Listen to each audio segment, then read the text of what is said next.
Welcome back to It's a Graham Matt podcast. I'm Matt. I'm Graham. I'm Alan.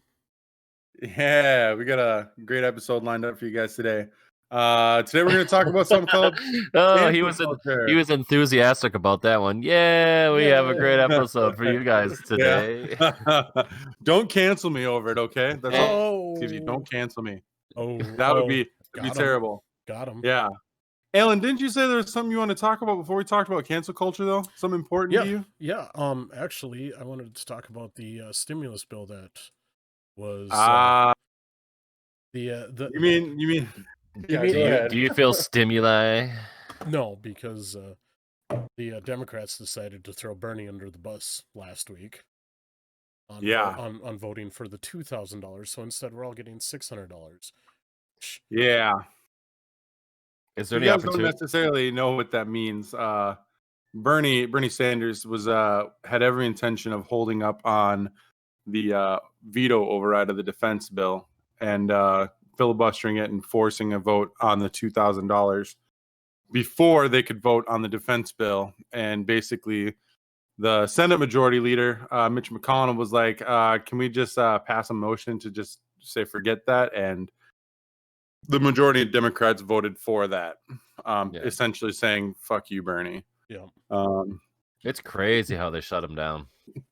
Yeah, so I mean, I think it says a lot, though. Like, during the election season, I had a ton of arguments with some friends of mine, probably one friend in particular, about like basically like just one.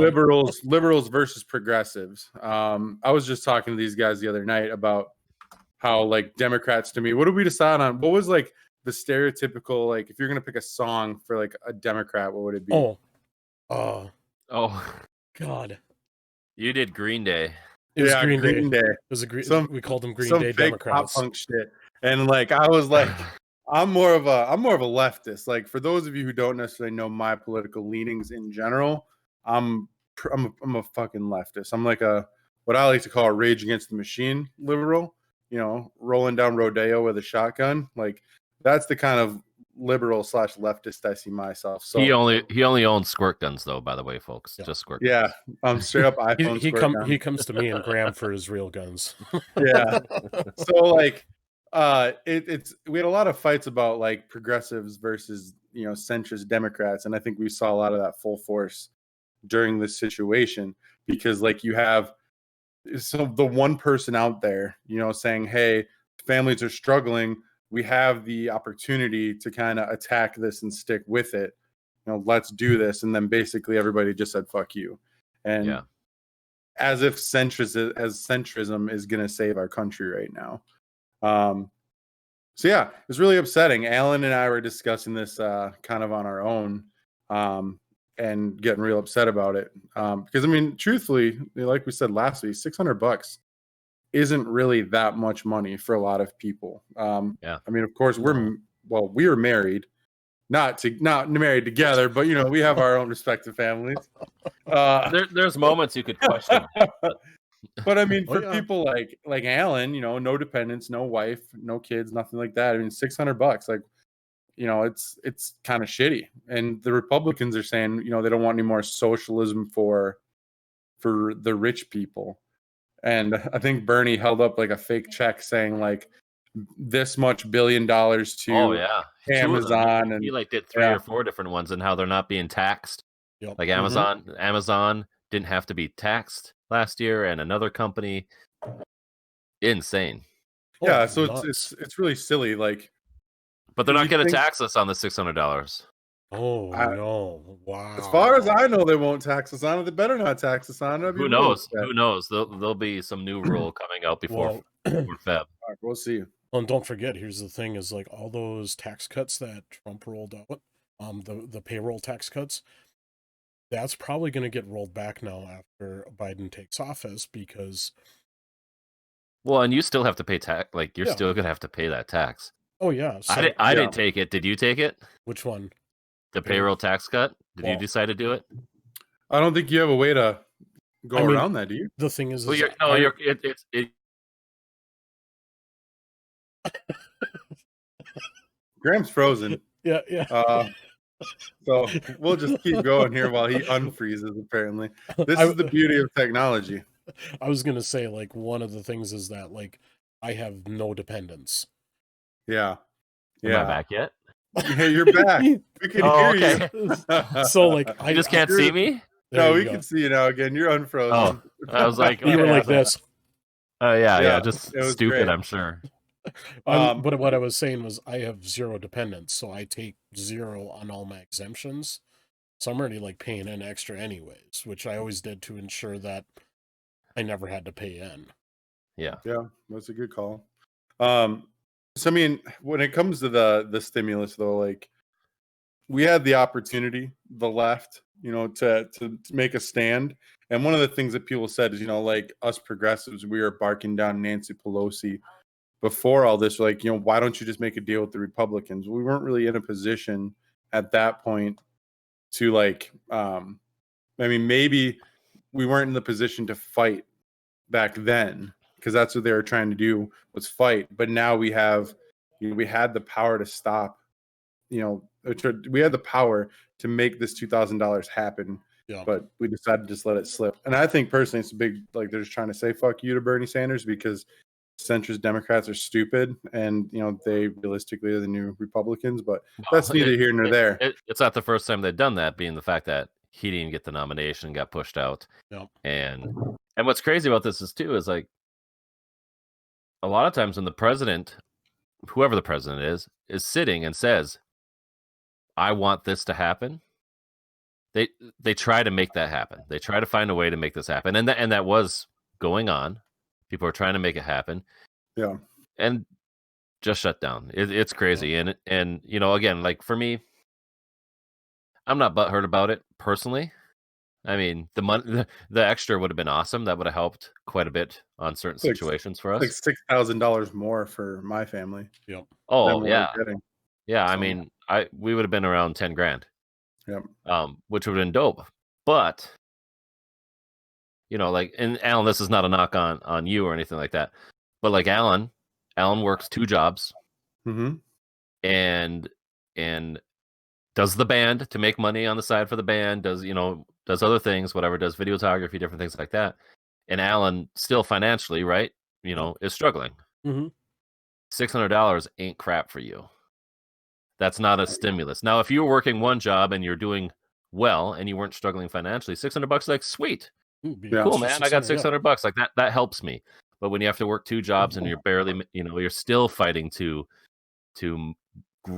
grow socially in your life, like social status of, like, getting a house or apartments or whatever it is. Yep. And we're in our 30s. You guys, not me. Straight 29 forever right here. But that's the struggle that I see. Or, like, people who are families who are definitely, mom and dad are both working jobs on odd and ends. I know a parent, she's working 3 jobs and has 4 kids at home by herself. Yep. She is not home taking care of her family because she's working these different jobs, just trying to make ends meet. $600 ain't gonna do her nothing. Not gonna touch nothing for it. Yeah, that's true. Yeah, it's crazy because there's a whole bunch of, like, Republican support for it too, like, from key members, that at least were saying, like, hey, let's vote on it. Yep. But I think the worst part about it is, it's one thing to actually make it and get voted down, like that. That's understandable. At that point, if it goes to the Senate and the Senate votes it down, that's a little bit more admissible. But the fact that it couldn't even, they couldn't even get there. At least it would allow the fact to say, hey, we did what you asked. We voted. We said no. Yep. Yeah. All right. We still hate it, but all right. At least you did your due diligence and did your job. Oh, yeah. Yeah. Yeah, man. Yeah. So, I mean, it's trash. And, like, what you're seeing a lot of now, which is kind of crazy. Like, so there's people defacing, like, Nancy Pelosi's house. Yep. I don't know if you saw that in the news. Alan could probably put a picture in the video for it. Yep. And then I believe that somebody actually was defacing Mitch McConnell's house too. Yeah, his garage door got defaced or something like that. Which is good. He looks like a turtle. Fuck him. But like, so like, people are pissed off, and it's weird to think that, you know, if we have a government that supposedly works on our behalf, you know, there are representatives. I mean, if you believe in a republic, you know, if we believe we're a republic, you know, those people are there, like they're there on our behalf. You know, they're there representing our wants and needs. But it's almost like they're like, well, fuck your needs. You know, we don't care what you want. Which is I true. Yeah. Right. I mean, when you think about it, like our government has gotten too big. Government has this version has been allowed to have too much power for too long, and this will go into that Civil War conversation at some point. But like, it really comes down, like when we look at voting, when we look at taking care of things, you got to look at community. Community is all that we as individuals really have. Yep. That's all that we can depend on, because we're always going to get screwed by the upper hand, and the upper hand is the people in charge of our country, the people in charge, you know, government. I'm not going to change my vote. You know, I hate saying it, but I personally don't believe my vote counts when it comes to those type of things for big mass stuff. Yep. Because there's already so much dictation on what's going to happen locally, community base wise. That's where I think I have power. That's where I think I have a bigger voice, and those are the changes that I can make here versus changes I think I can make outside. Because hopefully there is a person that will come from the bottom and work to the top that will still be for the people all the way through. Yeah, unless they get screwed over by their party, which every single one of them does. Yep. I mean, that's what happened. That's what happened to Bernie in the 2016 election. If they had run him, he very well had a very, very good chance of actually beating Trump and winning. Oh, 100%. 2016, 2020. Nope, definitely beat Trump. Like, that's the thing, is people want to talk about, this great accomplishment of Joe Biden to beat Donald Trump. No, nobody fucking likes Joe Biden. What is the comment? Someone said Joe Biden's been in government forever and has done nothing. 47 years and has done nothing. Well, let's be fair to him. Let's be fair to him. He did help author and pass the crime bill of 1994, which, you know, just like, you know, unfairly targets African Americans and puts them in prison. You know, he did do some stuff. You know, he was for like segregated busing and all that shit. You know, he did do some stuff in 47 years, right? Oh yeah. It don't matter. 25th Amendment. Kamala, I can't say her name. Kamala Harris. Kamala Harris will be our president, so it don't matter. Yeah. He's either gonna like die or go into a coma, or they're gonna be like, his brain is mush. Now we need to put her in. But here's the thing about her is it's almost just as terrifying thinking of her being president too. Yeah, I mean, Kamala Harris, like, doesn't her party hate her? That, and she has basically like she enacted more when she was DA. And where was it? California, I believe. Yeah. When she was the state DA. California. She actually imprisoned and investigated and imprisoned more African Americans than any other previous DA in California. She's the top cop. You know, it's funny that Democrats. P.S. Yeah. Feel free to fact check us. Yeah, 100%. These are opinions or what we've read. Because like we're the so-called liberals, you know, and like we're all Black Lives Matter right now is the huge topic of, you know, since 2017 or something, like 2016 beforehand. Black Lives Matter has grown so much, which is awesome. You know, I'm into it. Oh yeah, which is awesome, the movement or the company? That's another conversation. Look, all I can say is that, you know, Black Lives Matter is great. Even if people don't like Black Lives Matter because they think they're a Marxist organization, fuck that. I'm into it too. Like I like I said, leftist.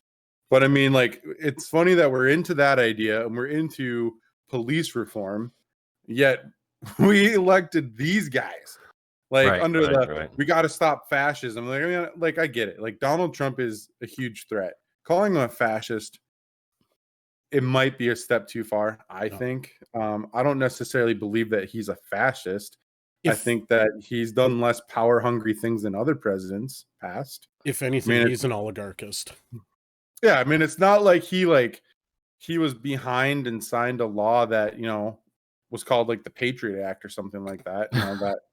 Which you want to talk about authoritarianism? The fucking Patriot Act is authoritarianism. Like he's a bad dude and he sucks. He's an idiot. He should be out. Fuck Donald Trump. But like Joe Biden and Kamala Harris, they also have things that make them very bad.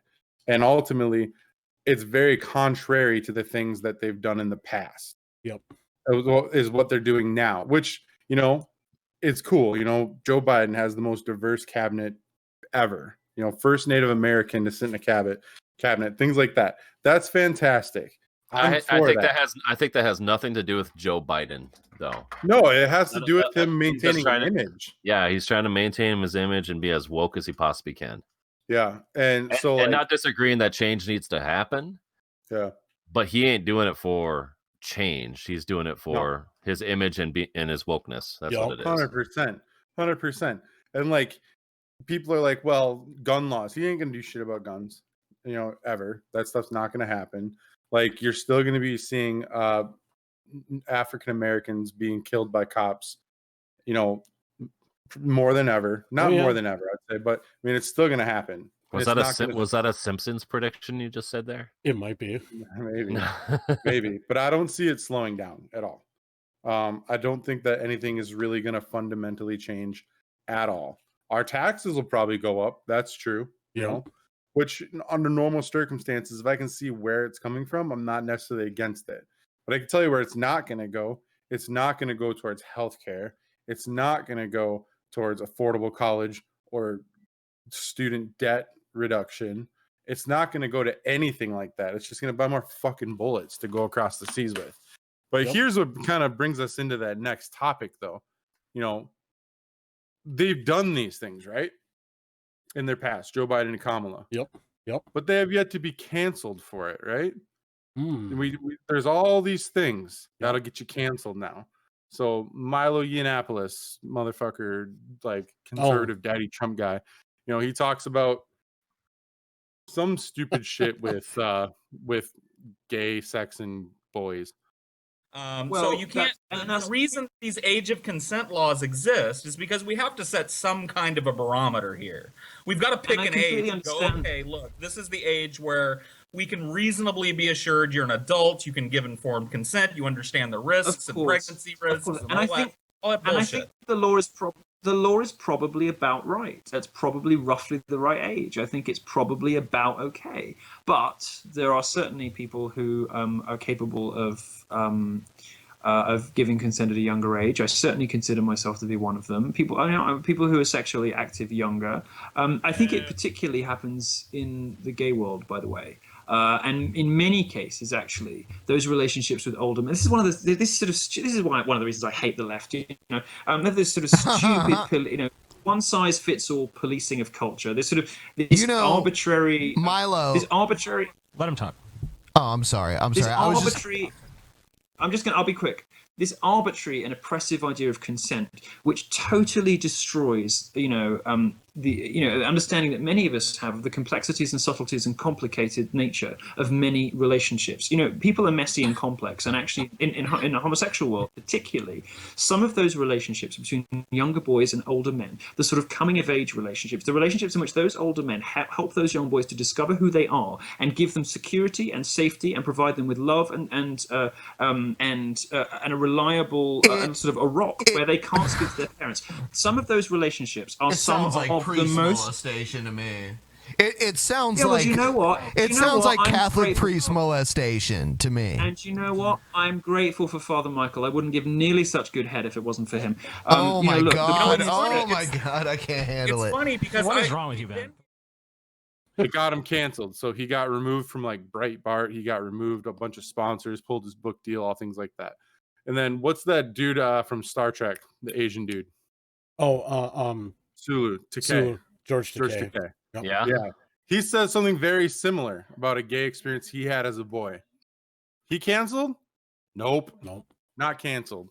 So for those who don't necessarily know what cancel culture is, I have the Urban Dictionary definition here. It's a desire to cancel out a person or community from social media platforms, characterized by the response of an evil individual when they are shown to be wrong. They'll call on their followers to report the social media accounts of the person or group that did the criticizing, rather than discussing the criticism or showing evidence where the criticism is incorrect. Narcissists make up the majority of the people who engage in cancel culture, and others who do this would include immature individuals. It's Urban Dictionary, so that's the Urban Dictionary one. Yeah, it's the Urban Dictionary, which I think is the more honest definition. Google's not too much far off from that. No. And it's interesting that it said like narcissism, because like look at like people trying to cancel the Chris's. Which Chris is the worst Chris? Chris Hemsworth. What's the Chris Pratt. Chris Pratt is the one like they're trying to get out, like to the point where they're trying to get him out of Marvel, and Marvel. But this is where everything's weird too, because Marvel actors have come out and said, "What are you doing? What are you talking about? Like Chris is a great guy." Da da da da.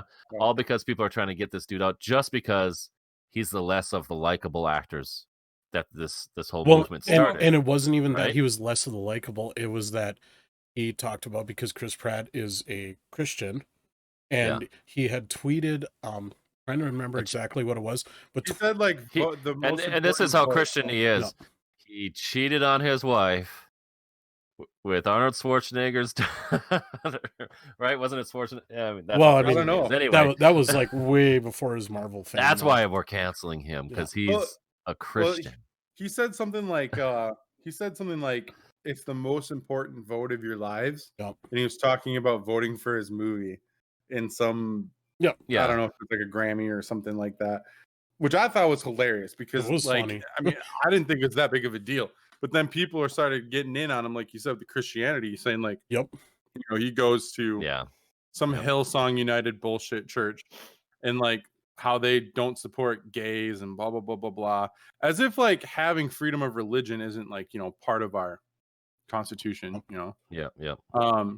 But the thing about cancel culture, to kind of like bring it back a little bit, like it seems to me that cancel culture is one of those things where it's very number one, hypocritical. Number two, it's not very, how would I say this? Like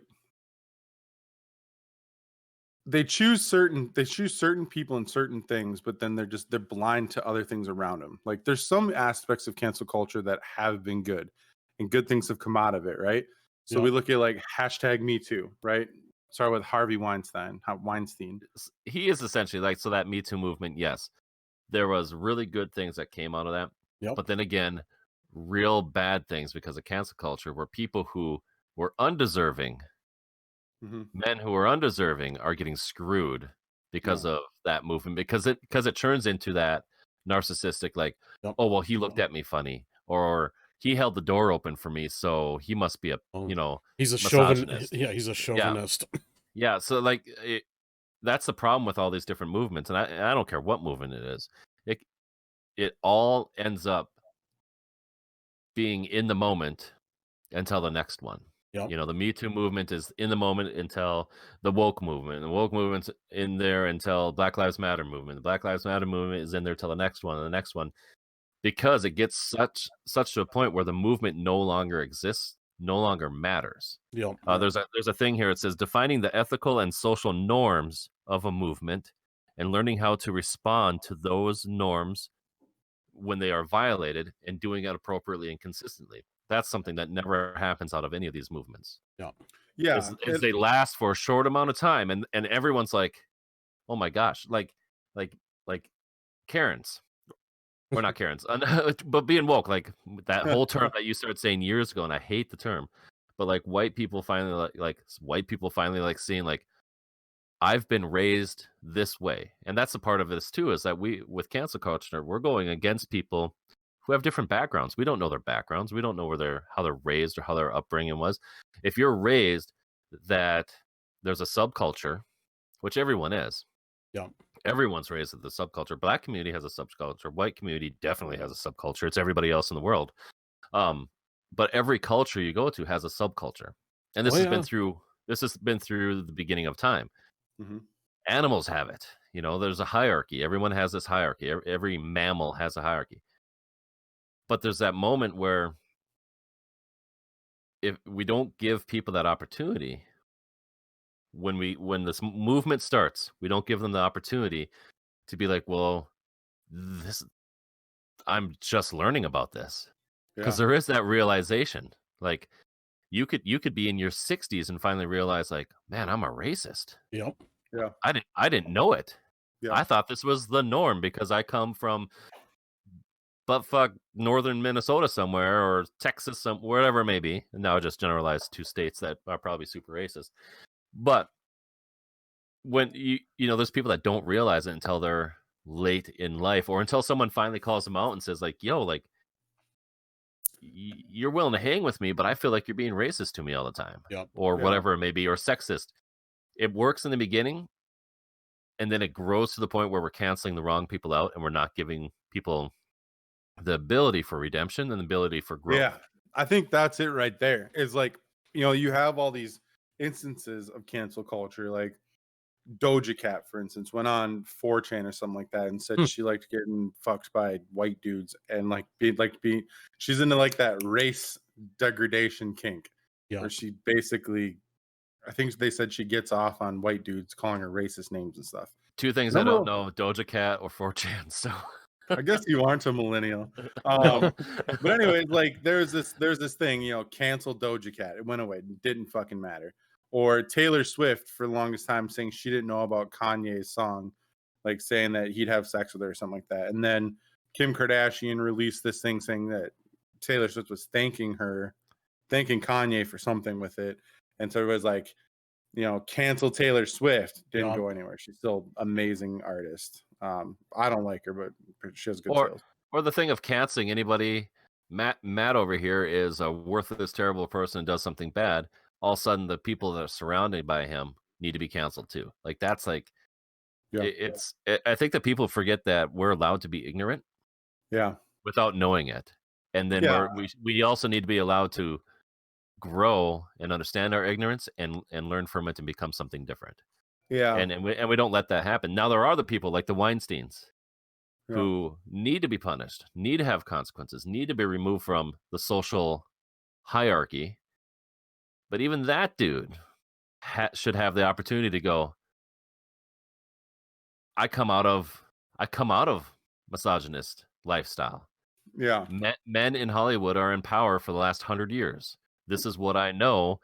And not saying that this is a redemption for him either, because he still needs to serve his consequences, but he should still be allowed to go, shit, okay, I do apologize. I will accept my consequences.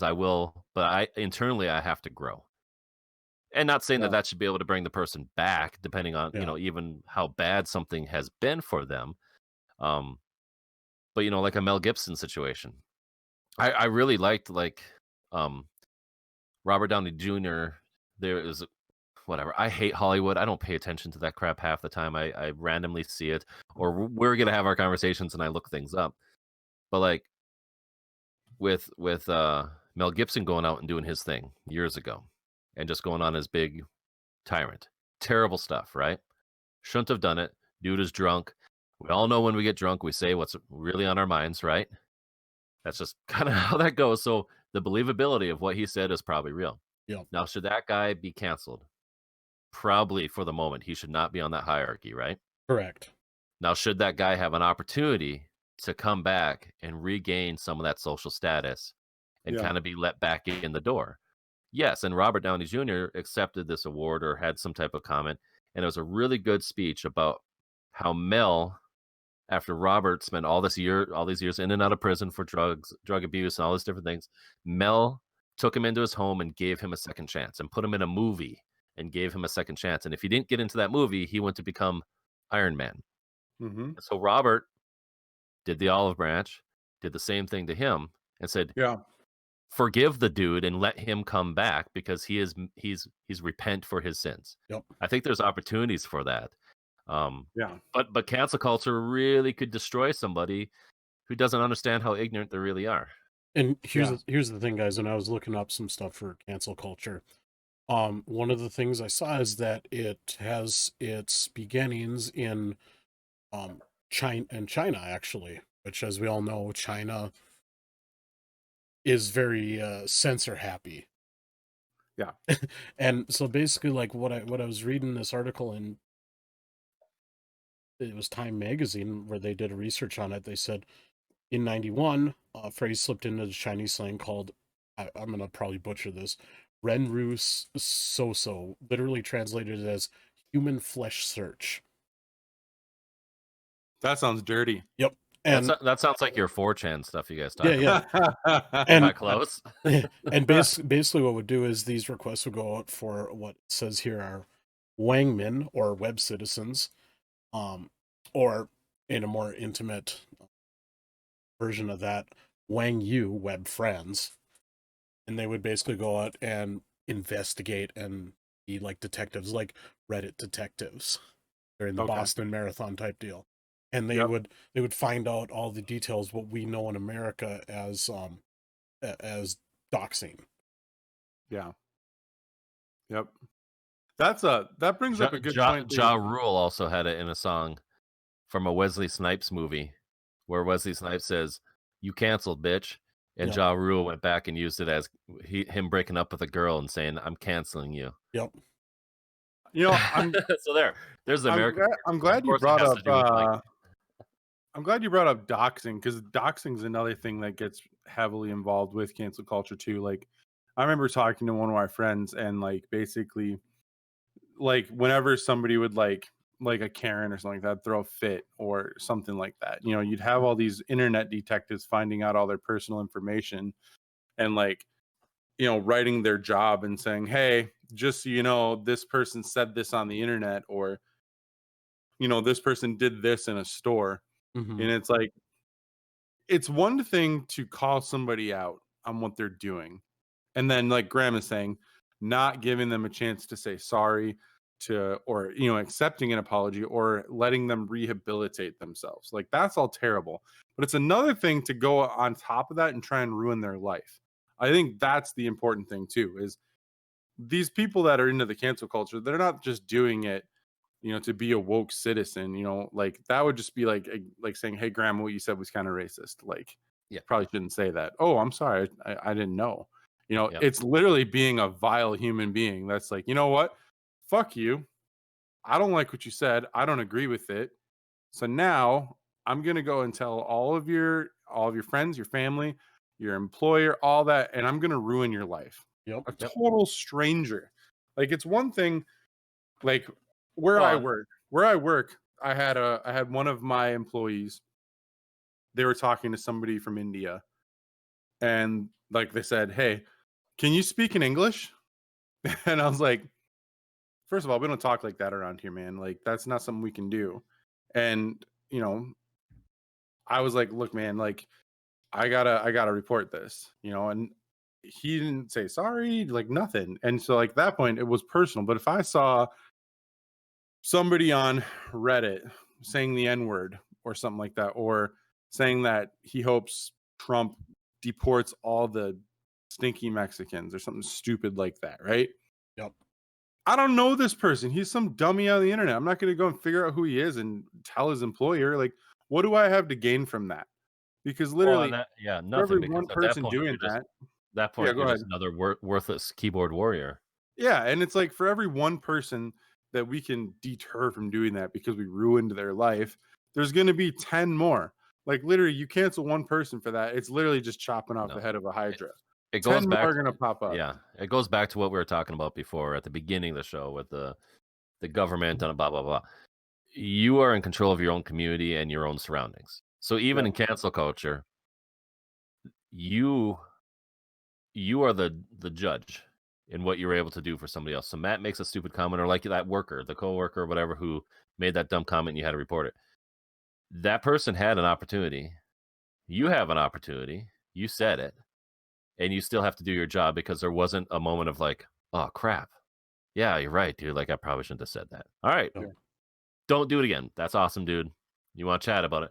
But instead, I'm a dick. I ain't gonna apologize. All right, dude. No, I'm gonna report you because that's trash. That's that local obligation that you have because that directly affects you. But like you said, if we try to focus outside of our bubble, I'm not focusing on Hollywood. I'm not focusing on that. What opportunity do I have, lonely old Graham in northern Minnesota? What to go out and try to destroy someone's? I don't have time for that because I can barely take care of my own life. Why am I over focusing on something else? And I think that's that weird push. And this goes to like the Chris's thing. Like, who's the worst Chris? The Chris is like that. That I just heard about that like a couple weeks ago from my wife, and I hear that I'm like, how absolutely horrible that this potentially, let's say, Marvel decided to listen and took him out of this life-changing career for this dude. And I don't care about Chris Pratt. Obviously, I don't want people I don't want him to get hit by a bus or die. He is kind of handsome, though. He's super handsome, stud muffin. But it's not gonna I'm not like that type of person like, oh my God, they replaced that guy. Whatever. They do what they do because they're outside of my bubble.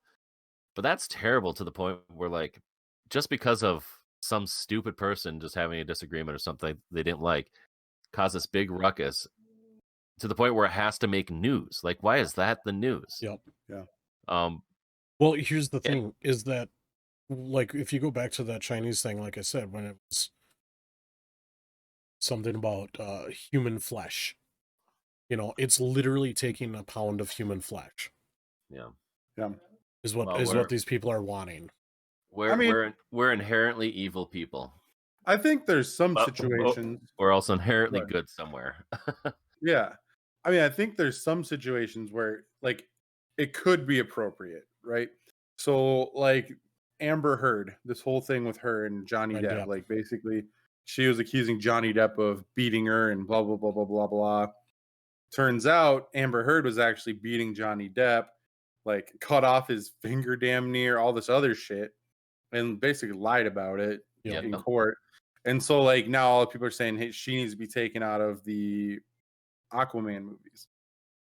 Something like that I can kind of understand. Which is crazy because that's pretty egregious. Well, here's the thing: the reason people were calling for that was because of all this stuff in the because she filed it in, wasn't it the UK or whatever? Well, because of all that, then he got removed from the Fantastic Beasts series. So no longer is he playing Grindelwald. Well, he's been removed from so many different things because of this situation. Yep. Because now he is too much of a liability, which he shouldn't be, because he's not the one doing these actions. I mean, it was her. Disney's even moving on from him from Pirates.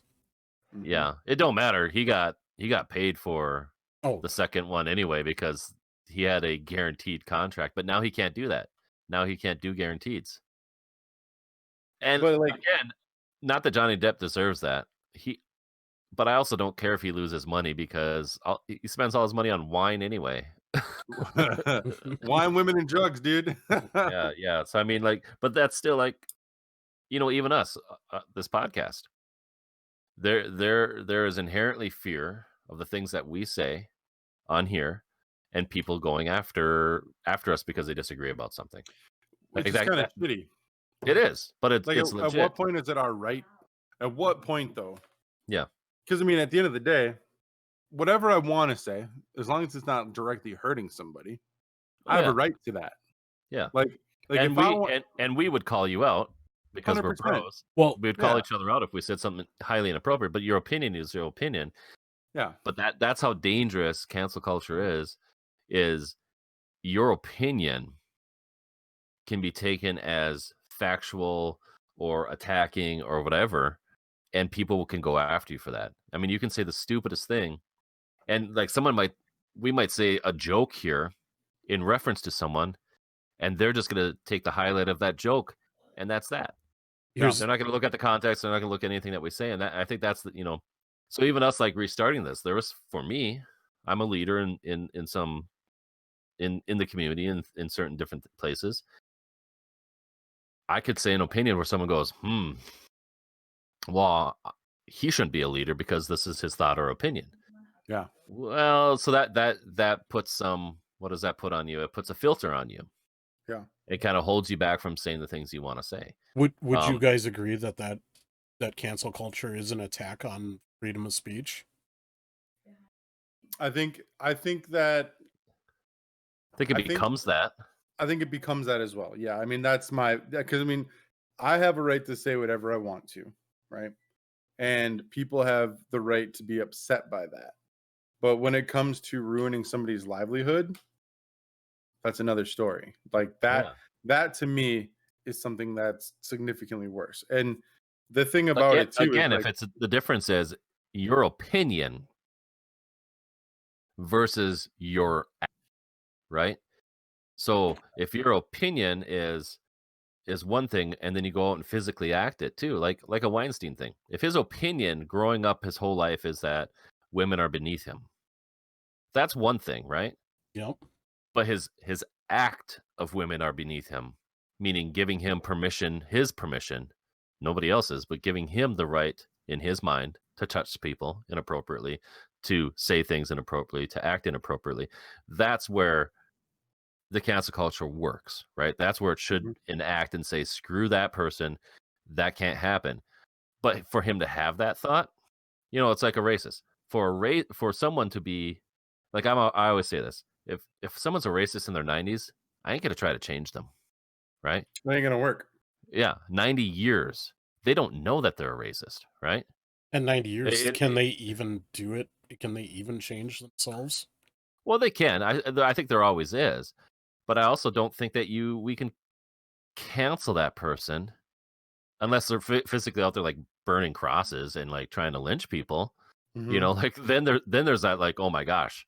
But if it's just a mental state and it's just who they are, you can disagree with them. Yeah. But I don't think we need to lambaste them and say they're the most worthless piece of shit in the world, because they might not know better again. Like, again, back to a Weinstein. If a Weinstein just thinks that women are beneath him, that sucks. That's terrible. But it's not worth trying to destroy the guy, because that just might be who he is. But he went the other route and screw the dude. I mean, I'll be honest. Like, I mean, there's certain things that people I've known in my life that say things like, whether it's something about, since like George Floyd, right? Saying, well, he was a criminal. He did this, this, and this. So what that they shot him? They're being fucking racist. At the end of the day, if it was a white dude, they wouldn't even thought about anything. But because it was a black dude, that's like, doesn't matter. He was a thug. Those, like when people say shit like that, or say like, all these protests are stupid because this guy was a thug. Like, they're being racist. In my mind, they are kind of being a piece of shit. Like, it's not like I've never had a oh, it's okay, they're old, it's a different culture. Fuck that. Like, I'm not about to ruin their life and like contact their employer or talk shit on them publicly. But in my mind, I'm like, you're being kind of a piece of shit about this. Well, exactly. And you have to determine when is the right point to say something or not say something too. Yeah. Like, I mean, you also have to say, like, you have to think about like how much is this going to impact your life? If you're seeing racist 70-year-old Billy Bob who mops the floors at your office every freaking day, you're probably going to say something. But if you see racist Billy Bob buying gum out of the gumball machine one time in your life, and he's sitting there saying the N-word or being a dick while he's trying to get a gumball out, he gets a black gumball and it's like, oh, stupid, are you going to call the dude out for that? No, you're going to think in your mind, that guy's an idiot. But you're not going to let that ruin your life, because your interaction's so low with that. Somebody else is going to get the dude. I mean, that's how it's going to go. I think that's the part where, this keyboard warrior stuff or too many people going out there and like just attacking everybody is not making anything better for our society, making anything better individually or community wise, because we're trying to make sure, like, well, I'm super woke on everything. So you can't say dot here or feather there. You can't say black this, black that. You can't say Asian this, Asian that. You can't say white guy this, that. You can't say meth person. You can't say anything without me going to attack you on everything you say. Right. That's your life. If your life is that, this is straight up opinion, and if this is fact for me, if your life is all about going after everybody's um limited ability to be perfect, Yeah. you we need to put you on an island with the rest of them, because that doesn't make anything better for anybody. You might have a passion, you might have a battle that you need to be fighting. You got to pick one, and you got to stick with that one. But trying to go after everybody for everything, oh my gosh, like that's the part that drives me nuts when I see. This is why I don't do Facebook. This is why I don't do those things, because you see everyone attacking everyone, trying to be on the cool side of the hill, the cool side of the block, or the playground, whatever it is. Yeah. And that part kills me, because it's like, then I'm like, oh man, I know that guy personally, or I know that girl personally. I've heard them say things, but now, and maybe they're fixing their ignorance, but now they're on the other side and trying to be one of the cool kids, because they're going after everybody else for their ignorance online, where everybody gets to see it. And that's the part that kills me. If I need to call somebody out, I'm gonna call you up, Matt, because it's Matt all the time. I'm gonna call him up and be like, but I'm gonna call him up and I'm gonna be like, oh, bro, like what you said the other night was kind of trash. I disagree with it, and we can have a real conversation. Now, if not, let's go toe to toe. No, we won't go toe to toe. We're old. We'd both lose. I mean, there's so the other part about it that people say is like the deplatforming aspect of it. So like, for instance, like, so you have somebody like Joe Rogan. Like, we all love Joe Rogan. Like, in this group, at least, we all love Joe Rogan. Joe Rogan is awesome because, he'll have people from all walks of life, different opinions, just to talk to him, So he'll have people like Alex Jones on there. 10 out of 10 recommend. Fucking hilarious, right? They turn in the frogs gray. I hate Alex Jones, but that is one of the best Joe Rogan podcast episodes I've ever seen. And he had like Milo Yiannopoulos and Candace Owens. The Milo one was really interesting too. Yeah, like, and then like Jordan Peterson, right? So like all these people, like far right people, and he just has a conversation with them.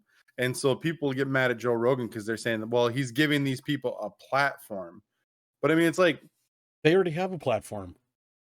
They have a platform, number one, and number two, like, how can you form an opinion against somebody if it's not an informed one? There's so many people that hate Alex Jones, right?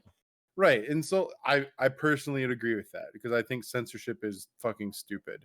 Yeah. But I mean, how am I supposed to just say, well, I don't like Candace Owens, if I haven't a chance to listen to what she says and have an educated opinion on her? Yeah. If I just take for word what Matt Asher says or Alan says about somebody, then I'm just a sheep. I'm following the herd. You have to. I agree. Joe Rogan, and he'll say it too. He says what does he say? First, he said, "There's so much out there I don't know about that I need to learn about and want to learn about. I also want to find out if I'm wrong." I've heard him say that. I want to find out if I'm wrong. Yeah. Because he doesn't know everything. Now he is super intelligent. He's one of the most intelligent people.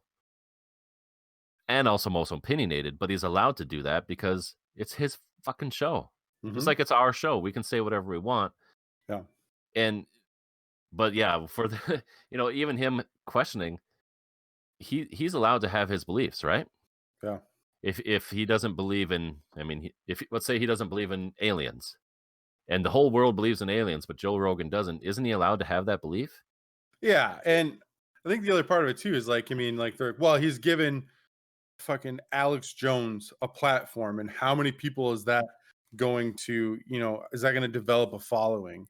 It might, but tell you what, if you deplatform Alex Jones into oblivion, either number one, he's going to find another way to build a platform somehow, or somebody else is just going to build the same goddamn platform, and it won't be him. Which leads us into like MeWe and Parler and all these other alternative platforms. Yeah, like these things are growing in a massive amount of popularity, especially places like Parler.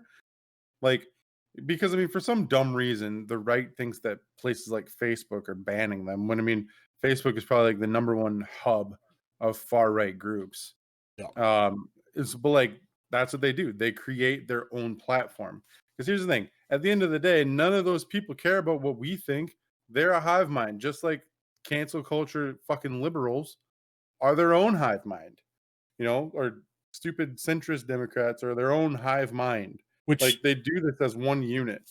Which leads into, because humans are tribalistic by nature, so we tend to gather together in communities that share our same values and beliefs in our own tribes, and we've never evolved past that. Correct. I mean, there's 1,000 other people out there just like me that say, I'm an individual on this matter. Because I mean, I think of it this way: like most people, when somebody's about to get like canceled, right?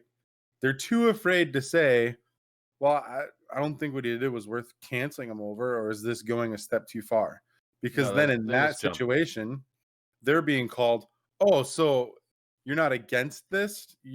What are you, like, you're supporting it then? If you're not with us, you're against us? Like, that's a stupid mentality. And people who subscribe to that type of thinking, I think they're, kind of small brained, honestly. Like, maybe that's a shitty thing for me to say, but I think if you can't have an independent thought and question what's in front of you, whether or not you agree with what the person being canceled is saying, you could think that person's a piece of shit. But if you're not willing to look at things objectively and you're just going to go along with the crowd, you're a fucking idiot. That's my opinion. And you know what? Some people might be pissed off at that. Some people want to cancel me. Fuck you. I don't care. Like, you should have enough, like, you should have enough personal willpower and independence to say, well, I mean, I just don't agree with that. I mean, I don't agree with what he's saying, but at the same time, like, that's kind of obtuse for you to, like, deplatform somebody. Somebody's just gonna, or being farsighted enough to, like, say, hey, I mean, he's just gonna create a different platform somewhere else. And for every one racist person or bigoted person that you deplatform, 10 more are gonna come up in its spot. Like, it's short-sighted as fuck. Yeah, and I think that's a realization. It doesn't mean stop the battle, right? It doesn't mean stop the good fight, because you take down one, somebody else is going to come. You take down another, somebody else is going to come. That's just the way it is. But the whole sheep thing, or the whole following the herd, that's in everything though that you talk about too. Like it's not even cancel culture. It's in every little thing that we do. Because that's the point. That's the point of it. Like the people, like everything that's in charge of us, the world that's in charge of us, the everything that's out there. The point is to blind us and make us follow. It's mob rule. So that's why, and Facebook is that way, Google's that way, government's that way, Twitter, our family, like not trying to say our families, but like when you talk about like being tribal and being within our own tribe, because we're all trying to feel the same thing, right? The herd mentality. We're trying to feel the same thing, do the same thing, and be a part of something. Because if you're not a part of something, you're on the outside, and nobody wants to be on the outside. The people who want to be on the outside are really the ones seeing the world as it is. And so I look at like a Joe Rogan, not Alex Jones, because he's crazy as shit. Super entertaining though. The water's turning the friggin' frogs gay. Yeah. But again, he gets to have those opinions, right? Now, 100%. Is it dangerous? Yes. Oh God. Yeah. But again, like you said, you if you take Napoleon out, another Napoleon's going to come, right? You take these bad people out, another bad person's going to come. Mm-hmm. So, like I said, get rid of him, whatever. But the people who step outside of these boxes and really trying to be open to something different, and not even Joe Rogan all the time, because Joe Rogan, what does he do? He does advertisements. He sells advertisements, right? So he's still part of the herd collective, right? Because he's still trying to sell advertisements. If we ever get sponsorships, we're gonna do the same dang thing. Like that's just the way it is, because we're all we can't. Beta prostate is the best product on the market for droopy prostates. Ask Graham. Yeah. I'd like to take the time out of this video to talk to you about Raid Shadow Legends. Yeah, that's just the way it is. That's capitalism. You got to make money. Yeah. So I mean, I don't know, it's just tough. It's tough to, I go back to think about what you can do within your circle. Think about what you can do within your community, because that's where your voice actually matters, and that's where your voice in everything in cancel culture. If you have a mayor in your town who is absolutely effing things up, that's your moment to go, we get to vote you out. We get to not listen to what you're saying now. We get to push you aside. Or if you have someone at your work who's not, not following social norms, acceptable social norms, not the unacceptable, acceptable. And the problem is the unacceptable is more acceptable, right? It's the things that we shouldn't be doing are more acceptable right now and have been for a long time. But if they're unwilling to see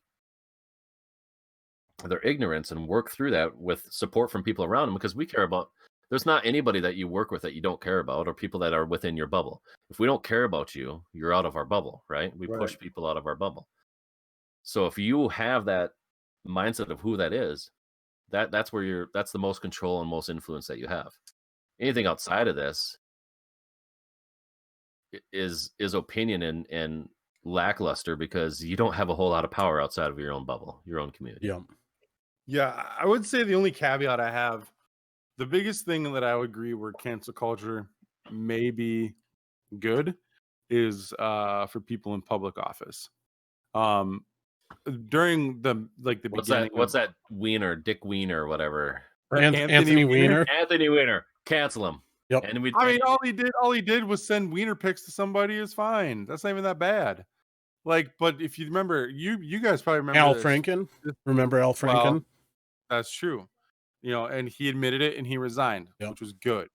But also think about that homeboy up in Black Duck there. Oh, the mayor. The mayor who was posting stuff about running over protesters and stuff right after George Floyd. Yep. He got internet attention and the city council was like, yo, dog, you need to apologize now. Yeah. And then he resigned because, he understood that as a public servant, you can't say that. So, I think if you're. Well, let's hope he understood that. No, he probably did. didn't. He might have resigned to get away from the backlash. Yeah, that's true. Once you're out of the public eye, once you resign, even Franklin, once you resign, you're out of the backlash, right? Yeah. Another. Well, I hate. Which sucks because I liked Al Franklin. So I did too. I like Al Franklin. Yeah, he was good. I don't want to go to yet another celebrity, but remember Louis C.K. that only lasted 10 months, dude. You know what's funny is I was actually reading. He's doing sellout shows and everything. It only lasted 10 months. All he did was disappear. Yep. And be ignored until the next schmuck got on the list. Yep. And then he came up in the back burner. He's doing as good as he did before he lost him. He's just not doing TV shows and stuff now. Yeah, that was somebody I'd read about in preparation for this episode was Louis C.K. And like you said, he had a whole bunch of stuff canceled in TV series, blah, blah, blah, blah. But sold out shows every time. And his shows are highly controversial. They're not much different, maybe even worse than they were before. And they're selling out. J.K. Rowling, she made her transphobia stuff. And again, you have to look at that too as regionally and culturally for her. Was that how she was raised, right? Maybe not. I don't know her personally. But her book sales went up after that whole thing. She's not canceled. She's making more money. She's making more money now that she has the publicity for being judgmental in that realm or having her belief system of that realm. Yeah. She's making more money from it now than she was before. Yeah. There's that. Who is that one comedian, that Ralphie May that was trying to go to Bemidji? Oh, yeah. Which is Fluffy. The funny thing about Ralphie May is Ralphie May's been a lot of he's been in a lot of films that were super centralized around urban. He was in some movies. I think he's in a Wayans Brothers movie or something like that. Yep. That's his background. He makes fun of everybody. Yeah. And they the city of Bemidji, the community basically said, "Fuck you, Ralphie May, you're not coming here." And there's a lot of people upset because they're he literally makes fun of everybody. What's the issue with him coming here? Well, and I think there's a different contrast too of it for Ralphie May. And this is again opinion or my own thought processes. Seeing his stuff, seeing his videos, seeing his stand up, it seems like he's very accepted in the African American culture, Mexican culture, Hispanic culture, Asian culture, and stuff like that in his comedic realm, right? He's very much tied into that realm of that's his people, that's his society, that's his social circle, right? up here, his social circle is not with Native American people. It's not with the realm of people. And he was making Native American jokes at casinos. Yep. Yeah. And casinos are primarily white people who go to these shows. Yep. That's fair. And so that, again, I wasn't necessarily 100% okay with like Ralphie. Bemidji didn't get Ralphie a chance for him to, and he tried to like make amends before he even had a chance to like bury himself. He tried to make amends, and try to make it work. And so I give him that. I also understood the reasoning why a lot of the people around here didn't want it to happen, because he's not accepted in the Native American community. He is accepted in the other communities, but he's not accepted in the Native American community. So for him to go out and make Native jokes, I get why people are upset about that, but he also wasn't given a chance. And he even said that, like, you guys, like, this is he's like flat out, this is my background. These are like, I'm doing it to talk about race and try to change race mentality, which I believe he does. Did, now that he's dead. Yeah. But I believe hearing him, he's trying, there was a weird way that he was trying to antiquate everything to make it say like, yo, we're all people, man. We're all the same. We're all this and that. And I'm just going to joke about everybody. He just up here probably needed to be more part of the community up here, because he's not. Yeah, no, that makes sense. I mean, I think, but for him not to get a chance, I think that sucked too, though. But I mean, you could also say that that's to your point about a community-based reaction, though, too. Like, the community came together and said, "We don't want this." You know, and if anything, like, did they cancel his show, or did he decide he's not going to do it? I think the Bemidji said no. Bemidji said a city council canceled his show. So I mean, like, but that's a part of direct action that I think I can get down with, honestly. Yeah, and that's a different, because that's a community thing. Now, if Bemidji tried to destroy his career, I mean, 500 people showing, like, it was a 3,500. I don't think more than 1,000 people bought tickets to his show. Yeah. So he's not losing much by 1,000 people not showing up to a show, because he's a big wig in the comedian, era back then. Yeah. But if Bemidji would have tried to destroy his career outside of here, like when he does all his Southern shows, because he'll go to a Southern show in Texas and make fun of Hispanics, make fun of Black people, make fun of white people, rednecks, all in the same conversation, and it's there's a different society down there. But if Bemidji would have tried to do that to him outside of here, then I would have been like, what are we doing? Like, that's not appropriate.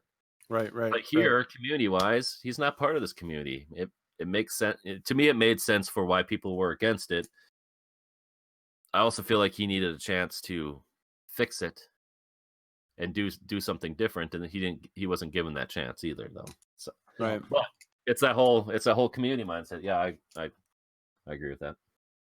So I mean, to me, it sounds like we're kind of in agreement in the sense that, like, it's okay to call it's okay to call somebody out when they're being a shithead. Yep. But I mean, what's more important is that we give them a chance to apologize. We give them a chance to rehabilitate, and we show them the proper way to rehabilitate and apologize. Yeah. We show them where they were wrong. Yeah.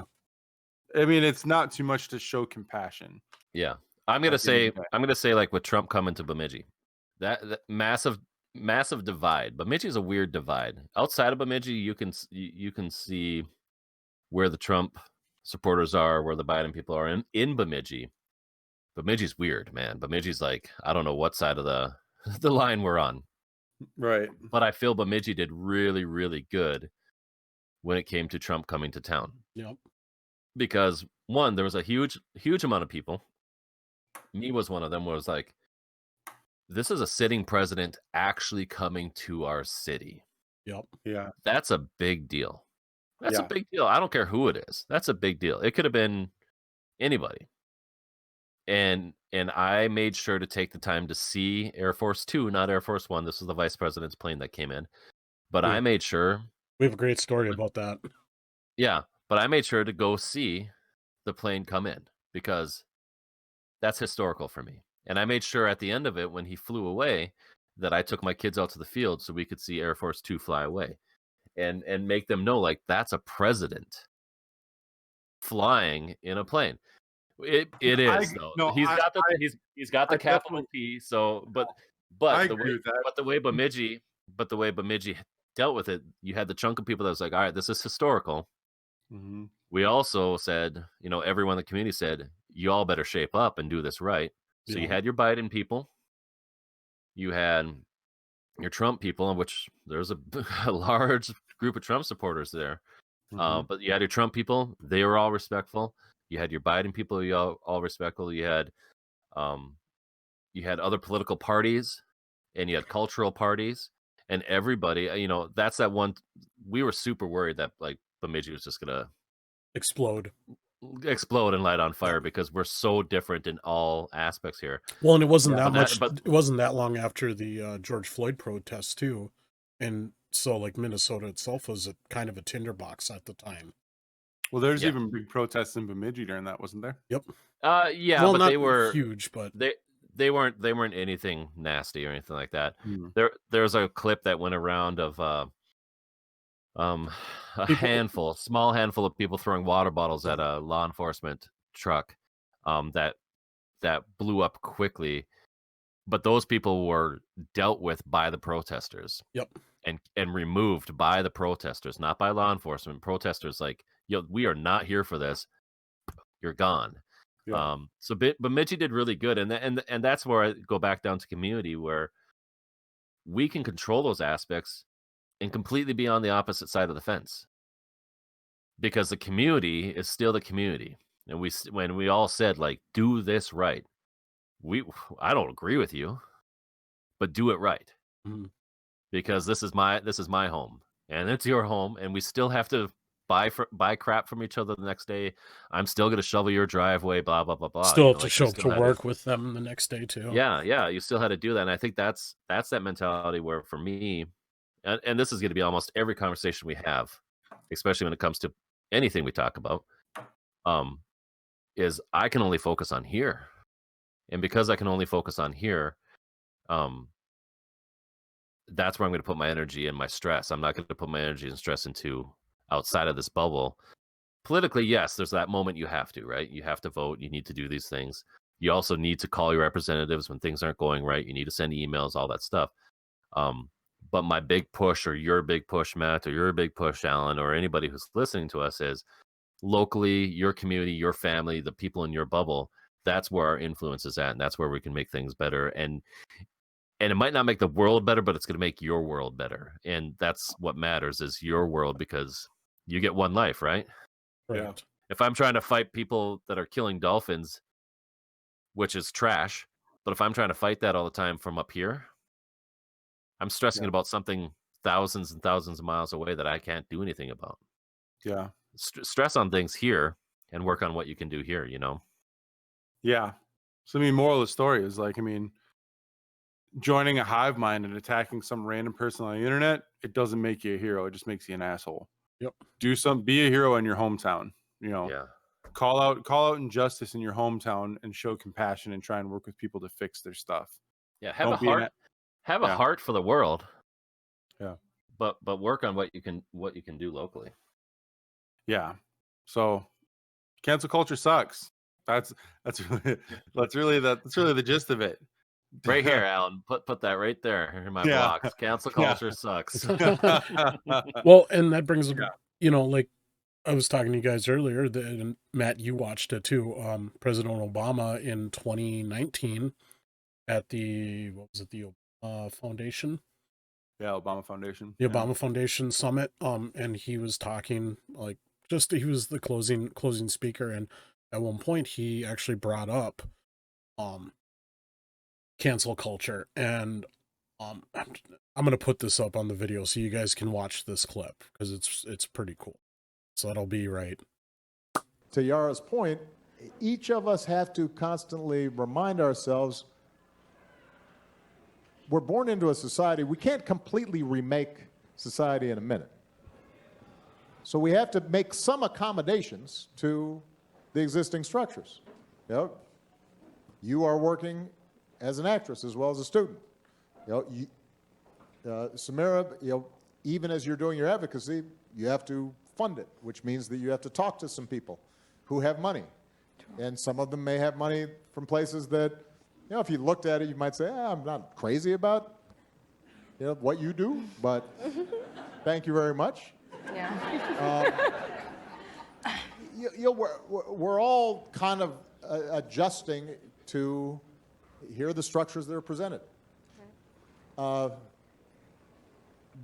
this goes back to the point I was making earlier about just constantly testing ourselves about, does this feel like the accommodation I'm making to this existing structure? Am I contributing more or less to the things I want to change? Am I part of the solution or am I part of the problem? And you're never going to, this idea of purity and you're never compromised and you're always politically woke and all that stuff. You should get over that quickly. The world is messy. There are ambiguities. Yep. People who do really good stuff have flaws. Right. People who you are fighting may love their kids and, share certain things with you. And I think that one danger I see among young people, particularly on college campuses, Malia and I talk about this. Yara goes to school with my daughter. But I do get a sense sometimes now among certain young people, and this is accelerated by social media, there is this sense sometimes of the way of me making change is to be as judgmental as possible about other people. And that's enough. Like if I tweet or hashtag about how you didn't do something right or used the wrong verb, or then I can sit back and feel pretty good about myself because, man, you see how woke I was? I called you out.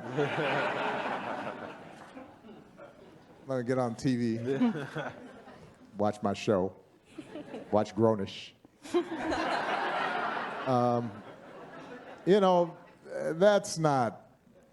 That's not activism. That's not bringing about change. If all you're doing is casting stones, you're probably not going to get that far. That's easy to do. Just like that. But like one of the cool things I thought that he said, one of the things I really liked what he said was this idea of purity and you've never compromised and you're politically woke and all that stuff. You should get over that quickly. The world is messy. There are ambiguities. People who do really good stuff have flaws. Yeah. No, absolutely. Like, I mean, nobody's fucking perfect. For everybody who joins a hive mind trying to cancel some shit person, there's definitely going to be things in each of those people's lives that are equally as shitty. Yep. But I mean, you're more willing to go out and attack somebody for something that they did that was shitty versus examining yourself. So, I mean, like, I'm not religious, but like, I mean, what's that whole throwing the first stone thing? Yep. Let he who's out pull the log out of your eye pull the log out of your eye before you remove your brother's splinter. Yeah, there's so many things like post that scripture. Yeah, you'll find it. No, we're a Christian podcast. No. I just want to see your skin burn a little, right? But I mean, like, but there's truth to that. Like we're so willing to call out the shitty things about other people and then feel like a hero when we ruin their lives. But we're not usually that apt to look inward at what makes us a shitty person. Because we're more willing to ruin somebody else's life than ruin our own. So in closing this topic, and then I want to do one more topic before we leave for the night. Yep. Here's a good quote or good questions. It says, so which is it? Is cancel culture an important tool of social justice or a new form of merciless mob intimidation? That's the first question. This is for you all to think about at home. We're not going to answer it. Second part of this question: if canceling someone usually doesn't work, does cancel culture even exist? Last question: or does the very idea of being canceled work to deter potential bad behavior? So that's your pondering thoughts on this topic, so we can close the topic. Yep. We're gonna take a quick break though before we get into the other topic here. Okay. So Alan will play some cool "Be Right Back" stuff. Grab we'll a be beer. right back with you.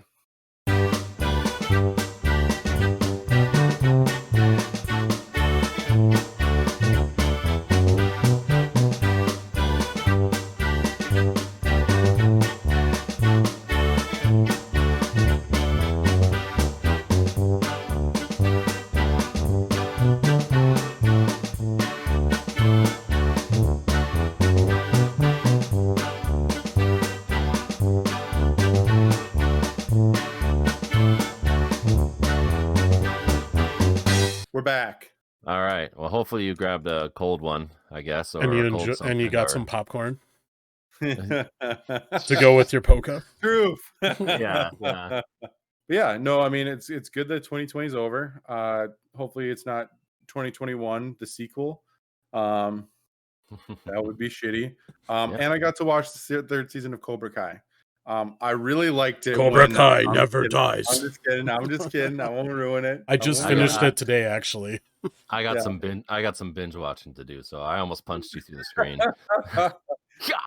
So that was about it for me. It was a great Cool. holiday. 10 30-minute episodes, you should be able to get through it pretty. Yeah, I got so much time. Mr. Miyagi says it's all about balance. It's true. If you just ruined it for me, I'm gonna murder you. You did, you son of a gun. No, he did. He did. No, I'm gonna come over and wax on my fist to your wax. Right. That was the whole point. That was the whole point of those 3 movies, was he was talking about balance. If he's in this, I'm gonna just. I mean, he's dead. He's so- dead. I know he's actually dead, but you know how they do CGI, like Luke Skywalker and all that jazz. You know, it's funny you said, 'cause I just finished The Mandalorian too. So Good. So- good. that was I super hope good. you did, because I'm gonna put a big spoiler tag right before you say that, because that's pretty huge. It happened 2 weeks ago. People should be up to date on that one at Listen, least. there was people who were mad about spoiling Game of Thrones a year later, 2 years later. Yeah, I Well, still don't know To what be fair, happened. Game of Thrones was spoiled for us after they ran out of book material and couldn't write their way out of a paper. That's true. That's true. So next week, we're really hoping on bringing a guest into the show. Yeah. Graham was saying we'd like to have a guest every 4th episode. So as we reach our 4th episode next week, we're looking for a guest. I'm happy we discussed that and that we've made the decision here on the show that we're every 4 weeks we're gonna have a guest. Graham said it and I loved it. So I was like, we're gonna roll with it, I guess. Maybe not, but we're gonna try and have a guest tomorrow for sure, or not tomorrow, but the next episode.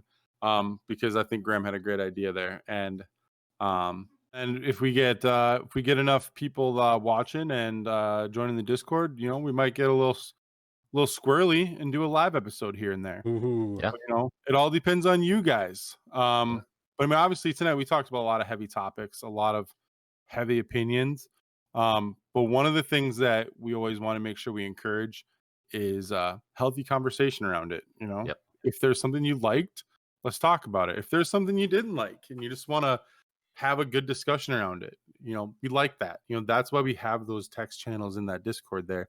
We'd like you guys to be able to talk about things in a responsible way. You know, that's conducive to all of us growing as a community, not growing our numbers, but, you know, just kind of experiencing different things and trying to thinking outside of the box of our own realm. Yeah. That's a big goal of this podcast. We've said it before. So talk about it. You know, it's less about becoming something and just staying something, you know. And Matt and I have always done a meaningful podcast where it's about real life situations with some stupid stuff. But like you said, like going back, it's community. So you guys are involved with that. So make sure that you stay involved with us and let us know what's up. Yeah. One thing that I was thinking too, if we get enough people that are viewing this, you know, we might end up coming up with a couple different topic ideas and maybe putting in some polls in the Discord that you guys can vote on. You know, finding out which one you guys think would be the best one. I will say that I'll veto anything if it doesn't say Civil War because I'm really pumped about that one. But oh, believe me, we are preparing for that one. We are preparing. It's gonna be. I'm actually not gonna prepare, and I'm just gonna go off a whim and see what happens. That's gonna be our first 2.5-hour podcast. I can tell right now for sure. Oh man. But yeah, I mean, thanks for watching. It's a Grandma Matt podcast. Hey, before we go, yeah, let's do some recommendations. Obviously, recommendations. Yeah, let's do some recommendations. What do you recommend our viewers watch after they listen to our podcast? Just nothing. Pure entertainment. They probably should take a shot or two to digest everything. Yeah, I would drink. Well, I mean, like Matt, you and I both have finished watching Cobra Kai season 3, so I think it's safe to say we would both recommend watching that. I would say watch Cobra Kai or go watch The Boys. Both real good. Longmire, or if you want something dumb. What's that show? It just got on. Dang it. It's a Grandma Matt podcast? No, Perfect Strangers. Perfect Strangers. Go watch old school Perfect Strangers with Belky. Like, that will just make your day because it's hilarious. You know what I think we should do, Graham? I think since we might have a guest next week, more than likely, you know what I think is a gem we need to bring back from the old podcast? What's that? Ask Reddit. Oh boy. I haven't been on Reddit since then.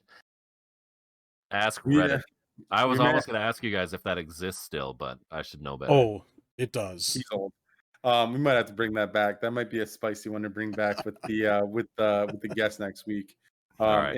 In the after and the conclusion. But yeah, that's what we got for you tonight. You've been watching It's a Grandma Matt podcast. I'm Graham. I'm Matt. I'm Alan. Y'all have a good night now.